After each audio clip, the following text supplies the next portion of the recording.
Hello. So how do you train for a long trail race? An ultra trail race is often what they're called, an ultra distance event. Well, the main thing is to get your priorities right and work out where your strengths, where your weaknesses are, what you need to do to make a change in your fitness to be able to complete the event, or if you're looking to be competitive, what you need to do to make yourself competitive. So have a think about your chosen event and how well you're suited to complete the various requirements of the event. If you've chosen to do a 50-kilometer event and your longest run to date is 30 kilometers, then maybe you need to think about whether you can comfortably manage the distance. If you've done several 50-kilometer events in the past, then you're probably looking to see whether you can improve the pace that you complete the event at, and you're not worrying so much about whether you can finish it. So what you're trying to do in completing any long event, whether that's a long bike race or a long running race or even a long swimming event, is if it lasts more than, say, sort of 4 or 5, 6 hours, then you're looking to run at a pace which is below what's known as your aerobic threshold, and you're burning fat as your primary energy source in that process. And the way you improve your aerobic threshold is by spending a lot of time training at or below this aerobic threshold. So if you were working with traditional training zones, I like to use 5 training zones, both for cycling and for running, which are proposed by Andy Coggan. And so there would be, you spend a lot of time in your training zones 1 and 2, and the training zone 2 is often called the endurance training zone. It tends to be in the higher training zones that they become a bit more different, and that's when it can become a bit more complicated and confusing to talk about different ways of calculating training zones. If you are not sure whether you can complete the distance, then you need to obviously train for distance first so that you can finish the event. If you know you can complete the distance, then you're training to improve your average speed and your speed at this aerobic threshold. You sort of speed at this endurance pace. And a good way to know what this pace is the pace that you can hold a conversation. So if you were to go out for a run with your friends, then it's the pace that you could have a good chat and have a nice sociable run, which many people don't do nowadays, but in the good old days, that's how we did a lot of our training, running with friends on a Sunday particularly, getting out a long Sunday run at an easy pace, and then sometimes going for a beer at lunchtime afterwards. So that's what you're looking to do. You're looking to improve your pace at your aerobic threshold. I like to split the week into blocks because, well, most people work during the week, so they have less free time, and therefore it's better to do training sessions that are more time efficient during the week, and at the weekends you can focus on the endurance side of things and do longer runs, or in fact it can be quite useful if you're training to build endurance to combine running with some cycling. So you might do a 2 to 3 hour run on a Saturday and then afterwards do a 2 to 3 hour bike ride, and that's a less damaging type of training session, but you're still training your endurance than it would be to run for 6 hours, which would take a lot of time to recover from. So splitting up and using a bit of cross training like cycling can be a really effective way to train, and particularly for trail running, where cycling, the action of cycling, this circular movement, is quite similar to running up hills or walking up hills even. During your longer runs, which you might do at the weekend, then you're wanting to stay in this conversational pace. You don't want to create a lot of fatigue by going over this aerobic threshold, which can be quite damaging and use up valuable supplies of energy.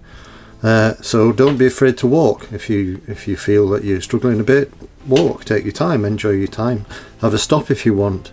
Really all you're trying to do is put in time on your feet, get your heart rate elevated up into this elevated bit so that your body's getting a training effect, but also not going too hard. You're trying to develop the fat burning systems, the fat burning energy systems that you'll need for your race. During the week, then it's a good idea to try and go a little bit faster. So you might have come across a functional threshold pace or functional threshold power, and that's typically your sort of 10 kilometre, round about your 10 kilometre pace. If you were to do a 10 kilometre race on the road, that might take you, say, 35 minutes to an hour, and that's the sort of pace that represents what's known as the anaerobic threshold, which is the other physiological marker that we use in setting training zones and in coaching. So during the week I would do one or maybe two, maybe Tuesday and Thursday, so that you've had enough time to recover from the weekend, of faster running.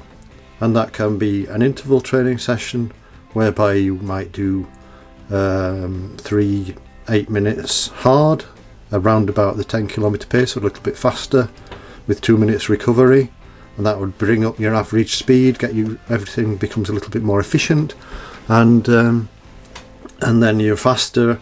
It also improves, it'll probably move up your aerobic threshold a bit as well, as you become more efficient at running. And then if you can manage 3 training sessions during the week, you could do Tuesday as a hard session, Tuesday or Wednesday, as long as you feel properly recovered. Do a little bit more on a Thursday, have Friday off, and then you're ready for the weekend once again. Another training session you might do, it's best to build up in intensity. So when you start training doing harder runs, then just do a continuous run of 30 to 40 minutes at a heart rate below your 10 kilometre pace, a bit slower than your 10 kilometre pace. When you've got used to that, you can start introducing what's known as interval training, and you might do this 3 by 8 minutes.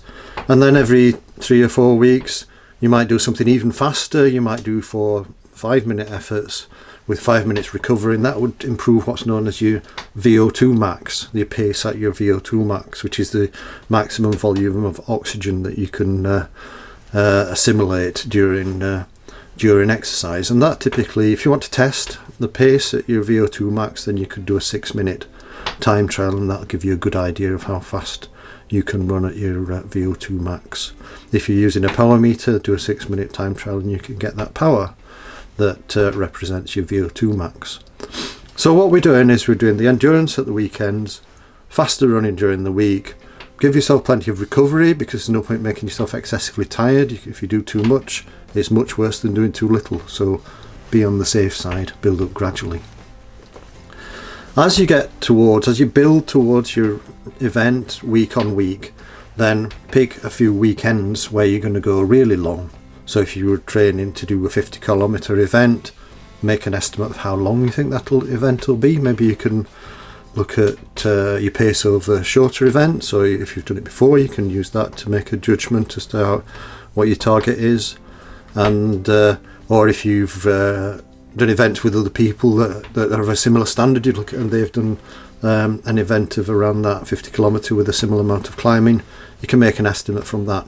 And then you can work with duration. I find it's much better to work with duration, and you know what duration of running you're looking to be able to perform, and then build towards that. So now if you can run for 3 hours, or do a 3-hour training session, running and walking combined, and you expect to take 6 hours for the event, then you know you've got to go from now 3 hours to be able to do 6 hours. Or if you can do the distance in 8 hours now and you want to be able to do it in 6 hours, then you know you've got to get faster. So pick a weekend every three weeks, maybe 3 to 4 weeks, where you're going to go long and do a race simulation. So now you'd start with 3.5 hours, the next one might be 4 hours, 4.5 hours, 5 hours, gradually building up. Try and measure how fast you're going, so you can a lot of people have a GPS watch now, and you can start to get an idea of whether your pace is meeting your requirements.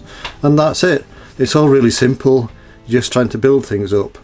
Split your week up, do the same thing every week for 2 or 3 weeks. Have a very easy week every 3 or 4 weeks, so 2 weeks of building, 1 week easy, 3 weeks of building, 1 week easy, whichever suits you best. I find 2 weeks building 1 week easy works best for most people. As I say, it's better to be on the safe side.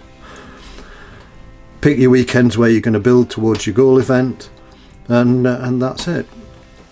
I hope you found this useful. If I can help in any way, get in touch, make a comment, send me an email. You can look at our website, endurancebikerunrun.com, where there's lots of information on how to train for both long cycling and running events. And I'll see you in the next video. Thank you. Bye.